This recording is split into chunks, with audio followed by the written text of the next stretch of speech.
week's drive, we see a former champion in a new suit of clothes. Wrap up the Dakar Rally on the beach. Look at what $1 million buys. And prove there's no limit to the will to win. All this and more in this week's Drive.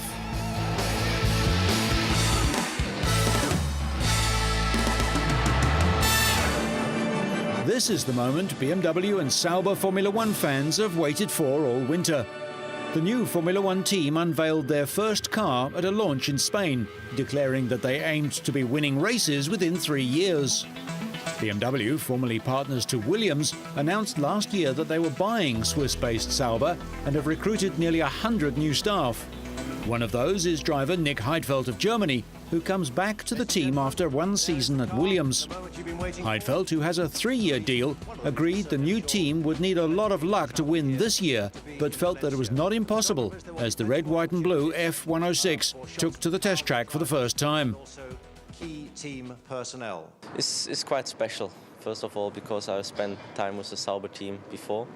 I spent 3 years with them. I also know BMW from last year with Williams.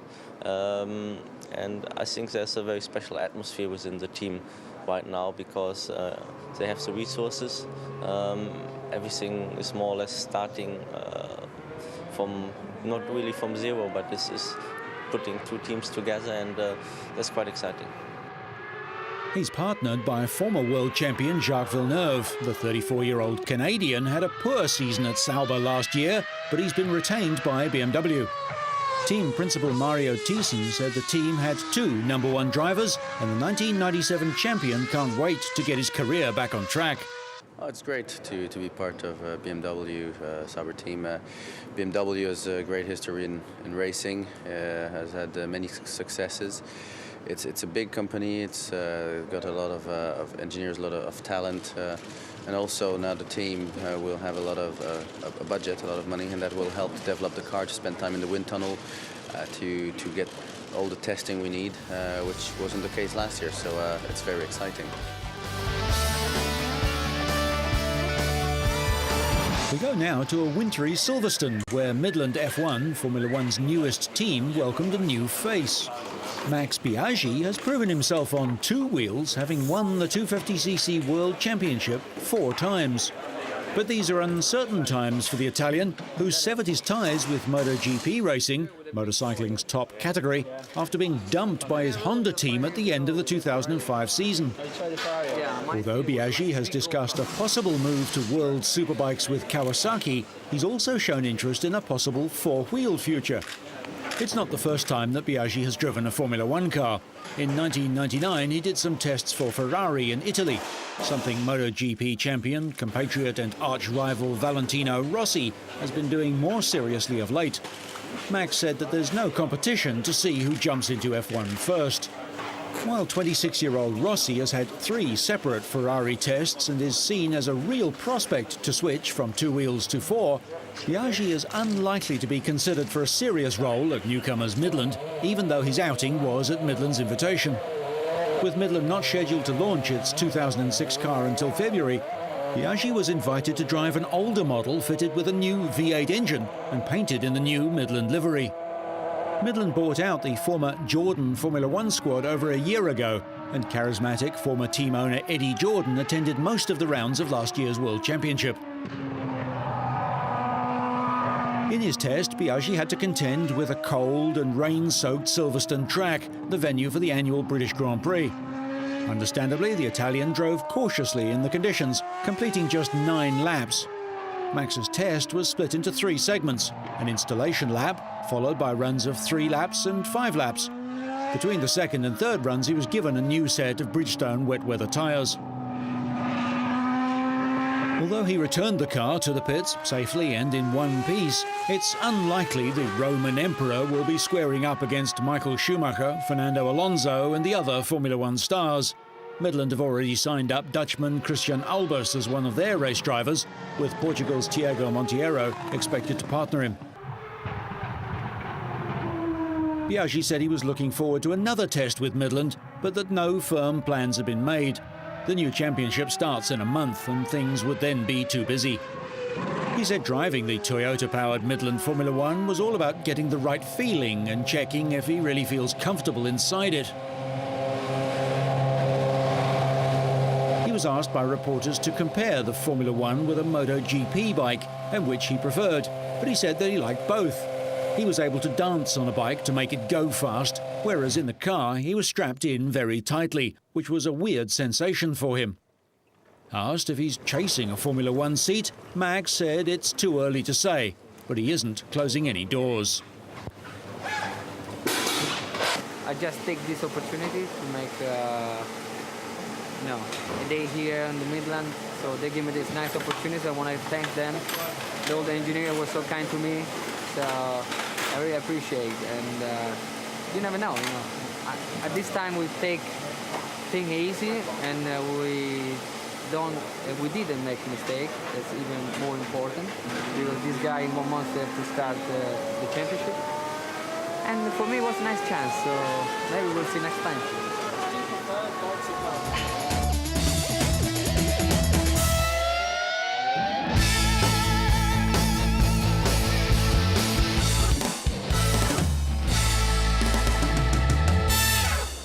The 15th and final stage of the 2006 Dakar Rally was untimed as a mark of respect to the 3 fatalities in this year's race. Australian rider Andy Caldecott suffered a fatal crash on his bike before 2 local boys were killed in accidents in the final days of the event. But for those that made it to Dakar, Sunday represented the end of a grueling 9,000-kilometre journey after setting off from the Portuguese capital of Lisbon on New Year's Eve. Despite the non-competitive aspect of the stage, the final section along beaches on the Atlantic Ocean to Lake Rosé saw leader Mark Comer keen to get on the throttle and leave nearest challenger Cyril Dupre in his wake. Although he didn't manage a stage win on the event, Comer's consistency proved decisive, with the Spaniard finishing inside the top 6 on every day to give KTM their 6th successive victory. It was the 29-year-old's first win after coming second last year. Approaching the finish, he was joined by KTM teammate Giovanni Sala, who took 3rd place overall. For the defending cross-country rally world champion, this was a long-awaited victory in the Dakar, which he dedicated to the memory of his teammate Caldecott.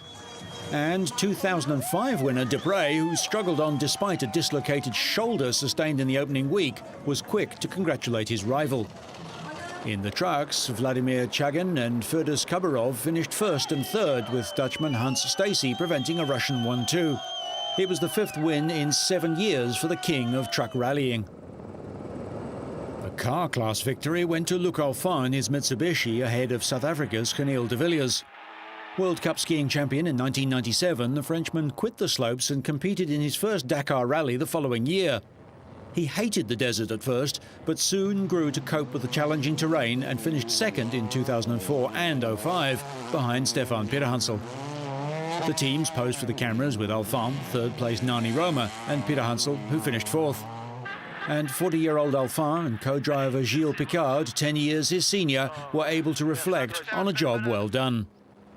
Meanwhile, Volkswagen will think of what might have been, with Carlos Sainz in his first Dakar rally slipping to 11th after leading early on in the event, and de Villiers and Mark Miller of America finishing 2nd and 5th. Bruno Sabi completed the Touareg quartet, finishing in 8th position. For de Villiers, it was a fine result, and he praised Swedish co-driver Tina Torner for her excellent navigational work.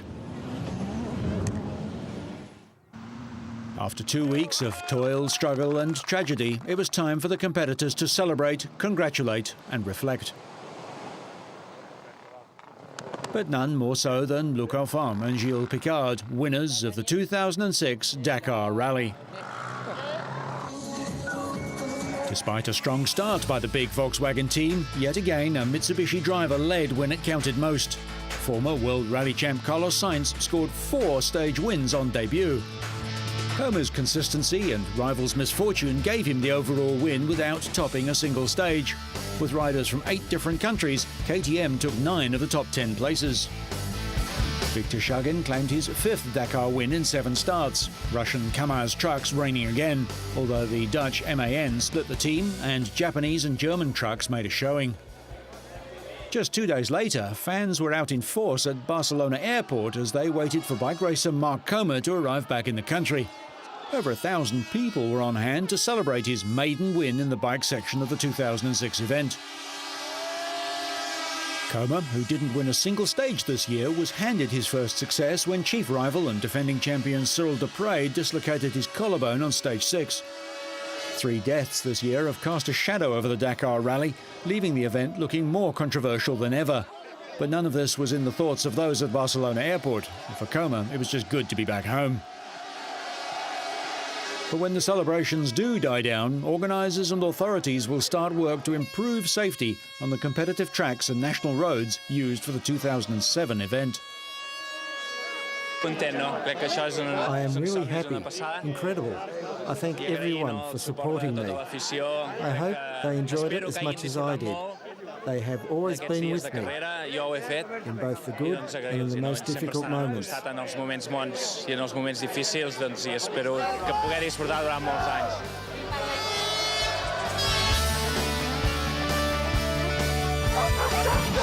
Ducati unveiled the men and machines that they hope will take them to MotoGP success this season at the Italian ski resort of Madonna di Campiglio, just days after the Ferrari Formula One team's annual retreat at the same resort.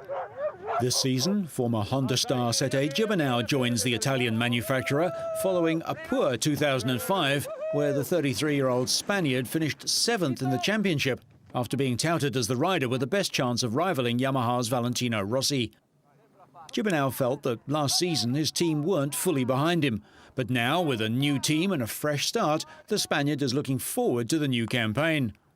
Gibernau, who rode for Honda for the last 3 seasons, joined Ducati last November and replaced fellow Spaniard Carlos Checa. I arrive in Ducati with a great goal, which is the same goal. Lucky enough that Ducati, we're all looking forward for a great season. I think it's in a moment that I need Ducati and Ducati needed me. So I think every time that goes by, every day that goes by, I'm more convinced about what I've done, and Ducati's more convinced. And I know that they're going to be giving 100% to myself, and I'm going to be giving 100% to Ducati, and this is going to take us to good success. Where it's going to take us, only time will say. Gibernau had to settle for 7th place in the world title won by Valentino Rossi. He finished runner-up to Rossi in 2003 and 2004. The Spaniard has already tested the Ducati Desmos Adichie at Valencia and Jerez and was pleased with the results. First impression with Ducati Desmos Adichie has been good, as far as knowing that it's a bike that's very different from what I'm used to. It's a bike that has nothing to do. It's a bike with different tires. It's a bike that really reacts different, but I think it has the package and the base to create a bike that can fight for the whole championship. It's a bike that I think we can improve. There's a big margin of improvement, and that I think is really big part of my motivation for next year, to improve.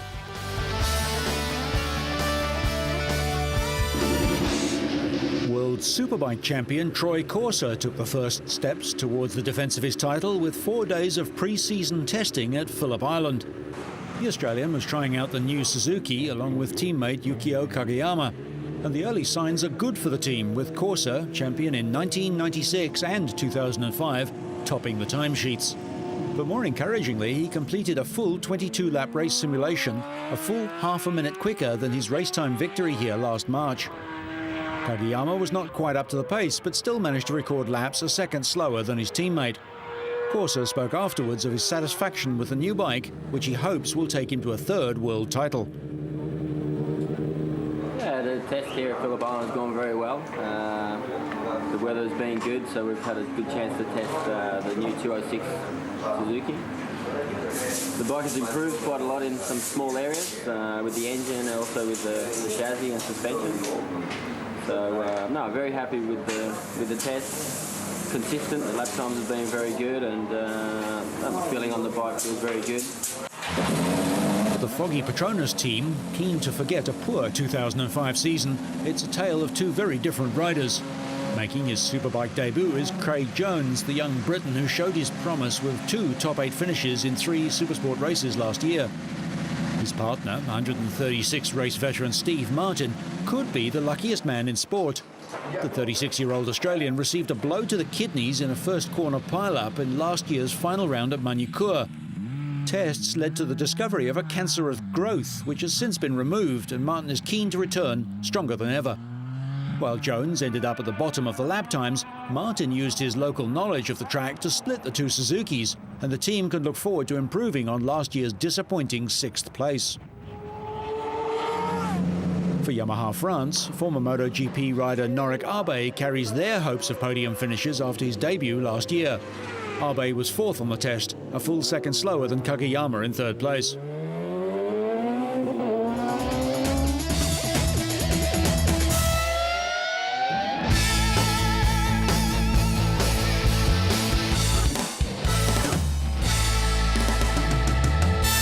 We cross to the UK now for something that won't match the speed of a Harley-Davidson, let alone a Suzuki Superbike. The Sakura Mustang is an eco-friendly, easy rider intended to change the way people look at electric bikes. The Mustang can reach a heady 15 miles an hour, and on a fully charged battery it will cover around 20 miles for as little as 10 pence. However, as you can see, stability isn't the Mustang's strong point. Apparently at any speed it's realistically capable of reaching. Everywhere that we go with a bike, we get crowds of people stop and look at it. That's what it's all about. This is making a statement. This isn't just a bike, it makes a statement about the person who's riding it. This isn't for an introvert, this is for someone who wants to be seen. Nick Wilkins's family cycle business west of London has seen all the trends and fads in cycles for over 50 years, and now electric bikes are becoming his best seller. Most electric bikes are similar, running on a rechargeable battery. They all have the advantage of getting from A to B without having to pay any road tax, and with the bonus of moving pollution from the cities to wherever the electricity is generated. I see them really sales taking off within the next few years. And then the more that get about, the more people know about it, and will probably want one. I guess as a shop we used to sell about one a month, now we sell about 2 a week. The bikes mustn't provide power over 15 miles an hour and no more than 200 watts. Think of it as 2 reasonably bright electric lights. Worldwide, several million electric bikes are sold every year. The vast majority, admittedly, are in the Far East, but the markets in Europe, the UK and America are opening up very quickly. As fuel prices go up, people are looking for an alternative to using their car, and even to some extent using expensive public transport. Not surprisingly, the Mustang is manufactured in China, where over 6 million electric bikes were sold last year. Apart from being a classic case of form over function, making the bike wobble and hard to ride, another disadvantage is that if the battery's flat, it's far heavier than a traditional bike to pedal home. Surrounded by a phalanx of low-slung white Lamborghinis and 2- and 4-seater Ferraris of every hue, plus various other European, expensive beyond belief exotic cars, the latest version of the world's most pricey and powerful production car, the Bugatti Veyron 16-4, went on show in that home of conspicuous consumption, Los Angeles. The Veyron has been announced repeatedly over the last 3 or 4 years, but thanks to its radical 4-cylinder engines on a common crankshaft and almost mythical power output, plus the legendary history of the name, Bugatti's Veyron still commands top billing. Specifications are 1,001 horsepower from a 16-cylinder 8-litre engine. Top speed is in excess of 400 kilometres an hour, 4 turbochargers and permanent 4-wheel drive. The price tag is €1 million. We just figured it out. I think at the moment it's between 1.2, 1.3 million dollars before tax, so it obviously depends where you buy it. And customers are, well, I think we're addressing ourselves to the normal luxury car customers, whether they're Rolls-Royce, Bentley, Ferrari and so on. It's the same group of people. Additionally here, because there hasn't been a Bugatti out of the original factory in France for 50 years almost. We stopped in 56. So there is a sort of a collector's element in it. The Bugatti trademark was in its heyday in the 1920s and 30s as Ettore Bugatti's elegant sportsters often humiliated racing cars 2 and 3 times their size. No more than 300 Veyron 16.4s will be built at the factory in France. The west coast of the United States has traditionally been of key importance to the car maker, as some of the most valuable vintage Bugattis are owned by American collectors. The United States is an obvious market for us because there are a lot of collectors, especially in California. This is why we're here and not in Detroit. And East Coast, West Coast in the States are very important marketing areas as far as luxury cars in general are concerned, and there's no reason why it shouldn't work for Bugatti either. So, among Lamborghini's offerings was a roofless Spider version of the Gallardo. What was only a concept car a year ago is now in production and on sale. Although it's structurally different to the coupe, it retains a family link and keeps the same mid-mounted 5-litre V10 engine and all-wheel drive transmission, now tweaked up to 512 horsepower for extra acceleration. The car will sell for about $200,000 American. We sold 1,600 cars around the world last year, so this is a new record for Lamborghini. And we sold approximately 650 cars in the US, which is about 40% of the total share of these sales around the world. That is why the American market is so important to Lamborghini. This year, Lambo revealed a new-age Miura concept much like the original, now 40 years old. If it gets a positive reception, it too may go into production. 30% of luxury car owners possess more than one high-end vehicle, such as Bentley, Lamborghini or Ferrari, making this show a fashion show for some. A lot of celebrities in particular like the hybrids, but I think they also like high horsepower vehicles too. So I think they kind of counter all the things that they're doing with the high horsepower and the kind of, not gas guzzlers, but certainly they consume a lot of fuel with the hybrids. Certainly people who come into this particular hall where we have Lamborghini, Bugatti, Bentley, and Spyker and others, is that they're shopping at Dior, they're shopping at Gucci, and this is kind of a lifestyle choice for them. And here's the clincher. French-built Bugatti, Italian Lamborghini and British Bentley are all owned by the same German company, Volkswagen. And finally, we head to Thailand for some motorsport that's a long way removed from what we've seen so far, although there's not much motor in this sport. The annual race, which sees racers in homemade wooden carts hurtle 200 metres down a dirt track in less than 1 minute, celebrates the Hmong New Year in the highland areas around Chiang Mai. About 40 competitors wearing their traditional costumes, helmets and gloves raced each other in wild one-on-one battles. Constant crashes and collisions make the races exciting and amusing for onlookers, most of them dressed in traditional red, blue, black costumes with beaded jewellery. Foreign tourists are also among the bemused spectators. Looks dangerous. Looks very dangerous. Exciting, but dangerous. Accidents are frequent, but injuries are remarkably kept to a minimum. Competitors are allowed to continue the race after a crash, if they're able to. Bales of dried straw are supposed to prevent racers from veering off into the crowds lining the track, many of them cheering on their favourite competitor. It was interesting to see, but I'm sure it's very dangerous. The wooden carts have long been used in daily village life, especially for transporting food collected from higher forest areas back down to the village. For the race, competitors are judged on speed and cart design. To be a racer, for those who have never raced, they might feel it is extremely dangerous, but for the racers, this sport is really fun. Montri Pana Amonchai won the event for the second year in a row. First prize is 13,000 baht, about $317 US. Step aside, Schumacher. So, whether you're getting to grips with your new company car, saving for a new toy, or setting new records, so you stay on track and up to speed, make sure you catch next week's Drive.